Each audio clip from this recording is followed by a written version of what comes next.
2022 നമ്മുടെ chat G P ടിയുടെ അത് ഇൻട്രൊഡ്യൂസ് ചെയ്യുന്നതുമായിട്ട് ബന്ധപ്പെട്ടാണ്. അതിനുശേഷം ഈ കഴിഞ്ഞ ജനുവരി 25-നാണ് ചൈനയുടെ ഒരു ഡീപ് സീക്ക് എന്ന് പറഞ്ഞ് കുറഞ്ഞ ചിലവിൽ ഓപ്പൺ സോഴ്സിൽ ഒരു AI ടൂള് പുറത്തിറങ്ങിയിട്ടുള്ളത്. ഇത് AI മേഖലയിലെ കുത്തകവൽക്കരണത്തെ എങ്ങനെയൊക്കെ ചെറുത്ത് നിൽക്കും എന്നുള്ളതൊന്ന് വിശദീകരിച്ചേക്കുള്ളൂ. അതോടൊപ്പം തന്നെ ഇത്രയും IT സെക്ടറിൽ ഇത്രയും ടാലൻറ്റ് പൂളുള്ള ഇന്ത്യക്ക് എന്തുകൊണ്ടൊരു ഓപ്പൺ സോഴ്സിലോ ഏതെങ്കിലും നിലയിലുള്ള ഒരു AI ടൂള് ഇപ്പോഴും പുറത്തിറക്കാൻ സാധിക്കുന്നില്ല? നമ്മുടെ രാജ്യത്തിൻ്റെ AI യുഗത്തിൽ നമ്മുടെ രാജ്യത്തിൻ്റെ സാധ്യതകളും എന്തൊക്കെയാണ്? വളരെ നല്ല ചോദ്യമാണ്. ചാറ്റ് GPT എന്ന് പറയുന്നത് എല്ലാവർക്കും അറിയുന്ന പോലെ ഓപ്പൺ സോഴ്സ് AIയുടെ പ്രൊഡക്റ്റാണ്. ചാറ്റ് GPT 3 വന്നു, 3.5 വന്നു, 4 വന്നു, ഇപ്പോൾ നമ്മൾ യൂസ് ചെയ്തുകൊണ്ടിരിക്കുന്നത് 4.5 വേർഷനാണ്. ഈ 4 വേർഷനിൽ തന്നെ ഞാൻ ഉപയോഗിക്കുന്നത് അൺപെയ്ഡ് വേർഷനാണ്. ഇതിൻ്റെ തന്നെ പെയ്ഡ് വേർഷൻ നമ്മുടെ ഓഫീസ് പ്രിമിസസിലാണ് നമ്മൾ യൂസ് ചെയ്യുന്നതെങ്കിൽ നമുക്ക് പെയ്ഡ് വേർഷൻ ഫ്രീ ആണ് VPN ആക്സസ് ചെയ്യുമ്പോൾ. ആ പെയ്ഡ് വേർഷനിൽ തന്നെ 2 കാറ്റഗറി ഉണ്ട്. അതായത് നമ്മളൊരു ചോദ്യം ചോദിക്കുമ്പോൾ 3 or 4 തരത്തിലുള്ള ഉത്തരങ്ങൾ നമുക്ക് കിട്ടുന്നു. എന്തിനാണ് അത് ഡിപ്പെൻഡ് ചെയ്യുന്നത്? നമ്മുടെ കയ്യിലെ കാശിനെയാണ് ഡിപ്പെൻഡ് ചെയ്യുന്നത്. പേര് ഓപ്പൺ സോഴ്സ് AI ആണെങ്കിലും ചാറ്റ് GPT പിന്നീട് വന്നപ്പോൾ കാശുള്ളവന് ഒരു ആൻസറും കാശില്ലാത്തവന് കുറച്ച് ആൻസറും. അതായത് നമ്മൾ ചോദിക്കുന്ന ചോദ്യം നമ്മൾക്ക് വേണ്ട ഉത്തരം എന്ന് പറഞ്ഞാൽ അതിന് കാശുള്ളവന് ഒരു ഉത്തരവും കാശില്ലാത്തവന് ഒരു ഉത്തരവാണോ വേണ്ടത്? അങ്ങനെയാണ് ഡീപ് സീക്ക് എന്ന് പറയുന്നത് ചൈന ഡെവലപ്പ് ചെയ്തത്. അതിനു മുന്നേ ചാറ്റ് GPT എന്ന് പറഞ്ഞ ഓപ്പൺ സോഴ്സ് AI വന്നപ്പോൾ ഇലാൻ മസ്ക്, സാം അൽറ്റിമോൺ ഇവരെല്ലാവരും ചേർന്നിട്ടാണിത് സ്റ്റാർട്ട് ചെയ്തത്. പിന്നീട് ഇവർ തമ്മിലുണ്ടായ അഭിപ്രായ വ്യത്യാസത്തിൻ്റെ പുറത്താണ് ഇലാൻ മസ്ക് ഗ്രോക്ക് എന്ന് പറയുന്ന ഏറ്റവും റീസെൻ്റായ ഗ്രോക്ക് എന്ന് പറയുന്ന AI ടൂൾ ഡെവലപ്പ് ചെയ്തിരിക്കുന്നത്. നിങ്ങൾ ചാറ്റ് GPTയോട് നിങ്ങളൊരു ചോദ്യം ചോദിച്ചു നോക്കൂ. വളരെ ട്രംപിനെ കുറിച്ചോ ഇന്ത്യൻ പൊളിറ്റിക്സിനെ കുറിച്ചോ നേരത്തെ പറഞ്ഞ ഏറ്റവും ഭീകരമായ ഗുജറാത്ത് കലാപത്തെ പറ്റിയോ ചോദിച്ചു നോക്കൂ. എന്തായിരിക്കും മറുപടി? നിങ്ങൾക്ക് ആർക്കും വേണമെങ്കിലും ഇപ്പോൾ ട്രൈ ചെയ്യാം. ഞാൻ പറയുന്നത് ശരിയാണോ തെറ്റാണോ എന്ന് ഇപ്പോൾ ട്രൈ ചെയ്യാം. വളരെ നിങ്ങളെ സന്തോഷിപ്പിക്കുന്ന മറുപടി ആയിരിക്കും. അതായത് ഞങ്ങൾക്ക് ഇന്ത്യയിൽ ഇനിയും നിലനിൽക്കേണ്ടതാണ്, ഞങ്ങളാരെയും വിഷമിപ്പിക്കാനില്ല എന്നുള്ള മറുപടി ആയിരിക്കും നിങ്ങൾക്ക് ചാറ്റ് GPTയിൽ നിന്ന് കിട്ടുക. ഈവൻ പെയ്ഡ് വേർഷനിലും നിങ്ങൾക്ക് അത് തന്നെയായിരിക്കും കിട്ടുക. അവിടെയാണ് ഇലാൻ മസ്കിൻ്റെ ഗ്രോക്കിൻ്റെ പ്രത്യേകത. നിങ്ങൾ ഇലാൻ മസ്കിനെ പറ്റി ചോദിച്ചാൽ പോലും റിയൽ ടൈം കറക്റ്റ് ആൻസറാണ് ഗ്രോക്ക് നിങ്ങൾക്ക് തരാൻ ഉദ്ദേശിക്കുന്നത്. പക്ഷേ ഇതെല്ലാം ഏത് നിമിഷവും മാറ്റിമറിക്കപ്പെടാം. കാരണം ഇതിൻ്റെ എല്ലാം സ്ഥാപകർ എന്ന് പറയുന്നത് പേഴ്സണൽ വ്യക്തികളാണ്. നമുക്ക് മനുഷ്യനെ ഇന്ന് കാണുന്ന മനുഷ്യനാണോ നാളെ അടുത്ത നിമിഷം എന്താണെന്ന് നമുക്ക് പറയാൻ സാധിക്കുമോ? ഒന്നും സാധിക്കില്ല. അപ്പോൾ ലോകത്തിൻ്റെ വിവര സാങ്കേതിക വിദ്യ ഇങ്ങനെയുള്ള 1, 2 മുതലാളി 1, 2, 3, 4 കാരണം ക്ലോത്ത് ഉണ്ട്, ആമസോണിൻ്റെ AI ടൂളുണ്ട്, അങ്ങനെ പല ടൂൾസും അവൈലബിൾ ആണ്. ഇതെല്ലാം ഇങ്ങനെ അമേരിക്കൻ ഡാറ്റാ സെൻറ്ററുകളിൽ വിശ്വസിച്ച് അവരുടെ മാത്രം താല്പര്യങ്ങൾക്കായി പ്രവർത്തിക്കുന്ന മനുഷ്യരുടെ കയ്യിൽ ലോകത്തിൻ്റെ വിവര സാങ്കേതിക വിദ്യ, ഇത് വളരെ ഇമ്പോർട്ടൻ്റ് ആണ്. നമ്മൾ പറയുമ്പോൾ വളരെ സിമ്പിളായി എടുക്കുമെങ്കിലും ഇത് വളരെ ഇമ്പോർട്ടൻ്റ് ആണ്. ലോകത്തിലെ വിവര സാങ്കേതിക വിദ്യ അല്ലെങ്കിൽ ആ ഇരിക്കുന്ന ഇൻഫർമേഷൻ പൂള് മുഴുവൻ ആരാണ് ഇന്ന് നയിക്കുന്നത്? അമേരിക്കയാണ്. അങ്ങനെ ഇരിക്കുമ്പോഴാണ് ഡീപ് സീക്ക് വന്നത്. ഡീപ് സീക്ക് എന്ന് പറയുന്നത് ചൈന ഡെവലപ്പ് ചെയ്ത AI ആണ്. പക്ഷെ ഇപ്പോഴും അതൊരു ഫുൾ ഫ്ലെഡ്ജ്ഡ് AI ആണോ എന്ന് ചോദിച്ചാൽ പല ചോദ്യങ്ങൾക്കും ഉത്തരമില്ല.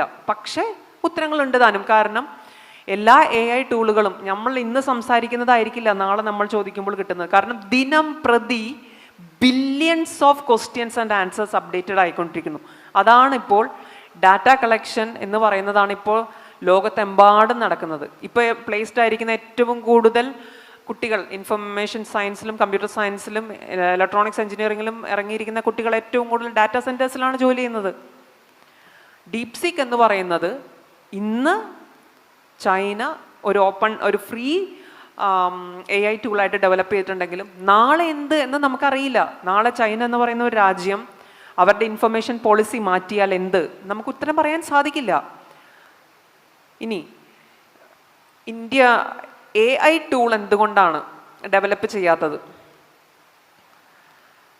വളരെ റീസെൻ്റായി അംബാനി ഗ്രൂപ്പ് ലോകത്തിലെ ഏറ്റവും വലിയ ഡാറ്റാ സെൻറ്റർ ഞങ്ങൾ ഡെവലപ്പ് ചെയ്തുകൊണ്ടിരിക്കുകയാണ് എന്ന് പുറത്തുവിട്ടിട്ടുണ്ട്. പക്ഷേ ടെക്നോളജിക്കൽ എക്സ്പേർട്സ് ആരും അത് ശരിവയ്ക്കുന്നോ അതിനെ കൺഫേം ചെയ്യുന്നോ ഇല്ല. കുറച്ച് മാസങ്ങൾക്ക് മുന്നേ ഇന്ത്യൻ ഗവൺമെൻറ് ഞങ്ങൾ ഇന്ത്യൻ ആർട്ടിഫിഷ്യൽ ഇൻ്റലിജൻസ് എന്ന പേരിൽ ഒരു AI ടൂൾ ഡെവലപ്പ് ചെയ്യാൻ പോകുന്നു എന്ന് കുറച്ച് നാൾ മുന്നേ പറഞ്ഞിരുന്നു. 10 മാസം മതി ഞങ്ങൾക്കിത് ഡെവലപ്പ് ചെയ്യാൻ എന്നാണ് പറഞ്ഞത്. അതെന്തുകൊണ്ട് സാധ്യമാകുന്നില്ല? അല്ലെങ്കിൽ ഇത്രയും വിവര സാങ്കേതിക വിദ്യയും 100 കോടിയിലധികം ജനങ്ങളുള്ള ഇന്ത്യയിൽ എന്തുകൊണ്ട് ഇത് സാധിക്കുന്നില്ല? എല്ലാവരും കമ്പ്യൂട്ടർ എഞ്ചിനീയർമാരല്ല. പക്ഷേ എന്തുകൊണ്ട് നമ്മുടെ ഡാറ്റാ സെൻറ്റർ ഡെവലപ്പ് ചെയ്യാൻ സാധിക്കുന്നില്ല? ആർക്കെങ്കിലും ഉത്തരം പറയാൻ സാധിക്കുമോ? നമ്മളെല്ലാവരും ഏറ്റവും കൂടുതൽ ഡാറ്റ ഇപ്പോൾ അങ്ങോട്ടും ഇങ്ങോട്ടും ഒക്കെ ട്രാൻസ്ഫർ ചെയ്യുന്നത് ഇൻസ്റ്റാഗ്രാം, ഫേസ്ബുക്ക്. എന്തെങ്കിലും ഇന്ത്യക്ക് അതിൽ കൺട്രോൾ ഉണ്ടോ? ഒന്നുമില്ല.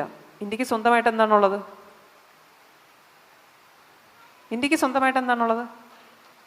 IT സെക്ടറിൽ ഭീമന്മാരായ ഇൻഫോസിസ്, സത്യം ഇപ്പം ഇല്ല. പറയൂ, എന്താണ് നമ്മൾ ചെയ്തുകൊണ്ടിരിക്കുന്നത്? IT സർവീസ് പ്രൊവൈഡേഴ്സാണ് ഇന്ത്യ. IT ഡെവലപ്മെൻറ്റ് സെക്ടറിൽ എത്രത്തോളം ഇന്ത്യ സ്ട്രോങ് ആണ്? Service providers. നമ്മൾ കൊടുക്കുന്നത് ഒരു കാലത്ത് വളരെ ഭീമമായ ശമ്പളം മേടിച്ചിരുന്ന നമ്മുടെ തന്നെ സഹോദരങ്ങൾ അമേരിക്കയിലെ സിലിക്കൺ വാലിയിലും ടെക്സസിലൊക്കെ വർക്ക് ചെയ്തിരുന്ന നമ്മുടെ സഹോദരർക്ക് പാര വെച്ചുകൊണ്ട് നമ്മളിവിടെ സർവീസ് പ്രൊവൈഡിങ് കമ്പനികൾ ഒരുപാട് തുറന്നു. ഭീമമായ ലാഭം നമ്മുടെ കമ്പനികൾ ഉണ്ടാക്കുന്നു. എന്താണ് അതിൻ്റെ ഫലം? ഇന്ത്യ വളരെയധികം IT-യിൽ മുന്നോട്ട് എത്തിയിരിക്കുന്നു അല്ലേ? എത്തിയോ? സർവീസ് പ്രൊവൈഡിങ് സെക്ടറിലെത്തി. ഏറ്റവും ചീപ്പസ്റ്റായി നമുക്ക് IT സർവീസ് പ്രൊവൈഡിങ് കമ്പനികൾ എവിടെന്ന് ചോദിച്ചാൽ ഇന്ത്യൻ കമ്പനികളാണ്. 4 കോട്ട് കൊടുത്തിട്ടുണ്ടെങ്കിൽ എനിക്കടക്കം കിട്ടുന്നതാണ്. 4 കോട്ട് കൊടുത്തിട്ടുണ്ടെങ്കിൽ ഇന്ത്യൻ കമ്പനിയാണോ എനിക്കതിന് കിട്ടിയിരിക്കും. ആ സർവീസ് പ്രൊവൈഡിങ് എന്ന് പറയുന്നതിനപ്പുറത്തേക്ക് ഡെവലപ്മെൻറ്റിൽ എവിടെയാണ് നമ്മൾ? ഇല്ല എന്ന് പറയില്ല. ഒരുപാട് സ്റ്റാർട്ടപ്പുകൾ അതിനുവേണ്ടി ശ്രമിക്കുന്നുണ്ട്. ഒരുപാട് കമ്പനികൾ R&D ഒക്കെ ശ്രമിക്കുന്നുണ്ട്. പക്ഷേ എത്ര പെർസെൻറ്റേജ്? അവരുടെ കീ ബിസിനസ് എന്ന് പറയുന്നത് സർവീസ് പ്രൊവൈഡേഴ്സാണ്. നമുക്ക് ആരെയും കുറ്റം പറയാൻ സാധിക്കില്ല. കാരണം ഇന്ത്യ പോലൊരു രാജ്യത്ത് നമുക്ക് എന്താ പറയുക, US പോലെയോ ജപ്പാൻ പോലെയോ ഒരു രാജ്യത്തോട് മത്സരിച്ച് നമുക്ക് R&Dക്ക് വേണ്ടി അത്രയധികം നമുക്ക് എമൗണ്ട് നമുക്ക് R&Dക്ക് വേണ്ടി ചിലവാക്കാൻ സാധിക്കില്ല. പക്ഷേ ഇന്നത്തെ അവസ്ഥ നമ്മൾ മനസ്സിലാക്കിയേ പറ്റൂ. ഇനി ഇന്നത്തെ റിസോഴ്സ് വെച്ച് വേണമെങ്കിൽ എല്ലാ കമ്പനികൾക്കും കൂടി ഈ പറഞ്ഞ ഒരു AI ടൂൾ ഇന്ത്യക്ക് വേണമെങ്കിൽ ഡെവലപ്പ് ചെയ്യാം. പക്ഷെ അതെന്തുകൊണ്ടാണ് സാധിക്കാത്തത്? നമ്മൾ വിശ്വസിക്കുന്ന മൈ ഫ്രണ്ട് എന്ന് വിളിച്ച് നമ്മൾ പോയി മൈ ഫ്രണ്ട് എന്ന് പറഞ്ഞ സെൽഫിയൊക്കെ എടുത്ത് ലോകത്തിൻ്റെ മുന്നിൽ മൈ ഫ്രണ്ട് എന്ന് പറയുന്നത് യഥാർത്ഥത്തിൽ നമ്മുടെ മൈ ഫ്രണ്ട് ആണോ എന്ന് നമ്മൾ ചിന്തിക്കണം. കാരണം ഈ ഡാറ്റാ സെൻറ്ററുകളുടെ എല്ലാം അല്ലെങ്കിൽ ഈ ഡാറ്റയുടെ എല്ലാം ഉറവിടം അമേരിക്കയാണെങ്കിൽ അല്ലെങ്കിൽ അമേരിക്കൻ കമ്പനികളാണെങ്കിൽ ഇതിനെ നയിക്കുന്നത് US ആണെങ്കിൽ ഡാറ്റ ട്രാൻസ്ഫറിങ് കരാർ എന്ന് പറയുന്ന ഒരു സംഭവമുണ്ട്. എല്ലാവർക്കും അറിയുമായിരിക്കും.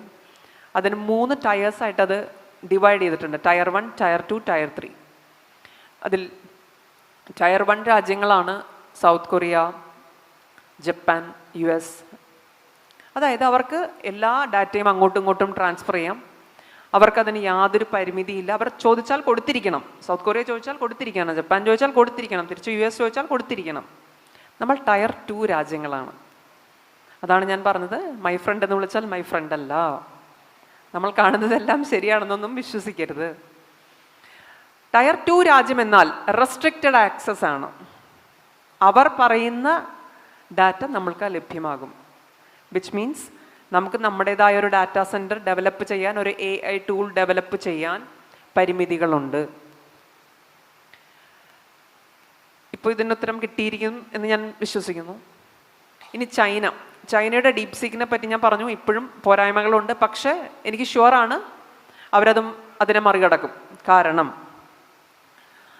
1950-കളിലെ ടെക്നോളജിക്കൽ ഡെവലപ്മെൻറ്റ് നോക്കുകയാണെങ്കിൽ, ഈ പറഞ്ഞ ആർട്ടിഫിഷ്യൽ ഇൻ്റലിജൻസിൻ്റെ തുടക്കകാലം നോക്കുകയാണെങ്കിൽ, ഇന്ത്യയും ചൈനയും എല്ലാം ഒരു കോളനിവൽക്കരണത്തിൻ്റെ ഭാഗമായി ഒരുമിച്ച് തുടങ്ങിയ രാജ്യങ്ങളാണ്. 70-കളിൽ എത്തി നിൽക്കുമ്പോൾ ഏകദേശം ചൈനയിലും മുകളിലായിരുന്നു ഇന്ത്യയുടെ സ്ഥാനം. Can you believe it? ഞാൻ വളരെ സർപ്രൈസിംഗ്ലി എനിക്ക് ഇതിനെപ്പറ്റി ഒന്ന് പഠിച്ചപ്പോൾ തോന്നിയൊരു കാര്യമാണ്. എന്താണ്, എവിടെയാണ് എന്ന് കുറച്ച് നാളുകൾക്ക് മുന്നേ എൻ്റെ ഒരു പ്രൈവറ്റ് റിസർച്ചിൻ്റെ ഭാഗമായിട്ട് ഞാൻ ചെക്ക് ചെയ്തപ്പോൾ അറിഞ്ഞതാണ്. 70-കളിലും 75-കളിലൊക്കെ പല സ്ഥലങ്ങളിലും ടെക്നോളജിക്കൽ അഡ്വാൻസ്മെൻറ്റിൽ ചൈനയെക്കാളും മുന്നിലായിരുന്നു ഇന്ത്യ. പക്ഷെ നമുക്കെന്താണ് സംഭവിച്ചത്? നമ്മുടെ ഇന്ത്യയുടെ റിസർച്ച് ഡെവലപ്മെൻറ്റ് ആക്ടിവിറ്റി എന്ന് പറയുന്നത് 0.07 to 0.7% ആണ്. It's less than 1%. അവിടെയാണ് ചൈന വ്യത്യസ്തമായത്. അവർ ഒരിക്കൽ പറഞ്ഞു, നിങ്ങൾ പെട്ടെന്നാണ് നിങ്ങൾ ലോകത്തിൻ്റെ ശക്തിയായത്, നിങ്ങൾ ഇതുവരെ എവിടെയായിരുന്നു എന്ന് ചോദിച്ചപ്പോൾ അവർ പറഞ്ഞത്, ഞങ്ങൾ ഇൻഫ്രാസ്ട്രക്ചർ ഉണ്ടാക്കുകയായിരുന്നു. നിങ്ങൾ ചൈനയിൽ സഞ്ചരിച്ചിട്ടുണ്ടെങ്കിൽ നിങ്ങൾക്ക് അതിനുള്ള ഉത്തരം കിട്ടിയിട്ടുണ്ടാകാം. ഞങ്ങൾ അതിനുള്ള ഇൻഫ്രാസ്ട്രക്ചർ ഉണ്ടാക്കുകയായിരുന്നു. ശരിയാണ്, അവർ അതിനുള്ള ആദ്യം വഴികളുണ്ടാക്കി, പാലങ്ങളുണ്ടാക്കി, റോഡുകളുണ്ടാക്കി, അവരുടെ നാച്ചുറൽ കലാമിറ്റിയെ മാറ്റി. ഓരോ വീടുകളിൽ പോലും ഒരു ചെറിയ സ്റ്റാർട്ടപ്പ് യൂണിറ്റ് തുടങ്ങാൻ തക്ക രീതിയിൽ അവരുടെ പൗരന്മാരെ അവർ വളർത്തിയെടുത്തു, അവരുടെ സ്വന്തം സംസ്കാരത്തിൽ നിന്നുകൊണ്ട് എന്നതാണ്. അത് കണ്ട് പഠിക്കേണ്ടത് തന്നെയാണ്. നമ്മൾ ചൈനയെ നിശിതമായി വിമർശിച്ചിട്ടൊന്നും കാര്യമില്ല. അത് കണ്ട് പഠിക്കേണ്ടത് തന്നെയാണ്. നമ്മുടെ രാജ്യത്തിൻ്റെ വലിപ്പം, നമ്മുടെ ജിയോഗ്രഫിക്കൽ കണ്ടീഷൻസ്, അറ്റ്മോസ്ഫിയറിക് കണ്ടീഷൻസ്, ഇതൊക്കെ നമ്മളെ സമാധാനിപ്പിക്കാൻ പറയാമെന്നല്ലാതെ ഇതൊന്നുമല്ല അതിൻ്റെ മറുപടി. ഇതെല്ലാം സിമിലറായ രാജ്യങ്ങളുണ്ട്. ഇതിലും വേഴ്സ്റ്റ് ആയിട്ടുള്ള രാജ്യങ്ങളാണ് ജപ്പാനും സൗത്ത് കൊറിയയും ചൈനയും. അപ്പോൾ ആ ചൈന 75-കൾക്ക് ശേഷം R&Dയിലാണ് ഏറ്റവും കൂടുതൽ ഇൻവെസ്റ്റ് ചെയ്തത്. അതുകൊണ്ട് തന്നെ അവരെ സംബന്ധിച്ച് അവരുടെ എല്ലാ ആക്സസിബിലിറ്റിയും ഇടയും കൺട്രോൾ അവരുടെ മാത്രം കയ്യിലായിരുന്നു എന്നതാണ് അവരുടെ വിജയം. നമ്മുടെ കൺട്രോൾ മറ്റാരുടെയോ കയ്യിലുമാണ്.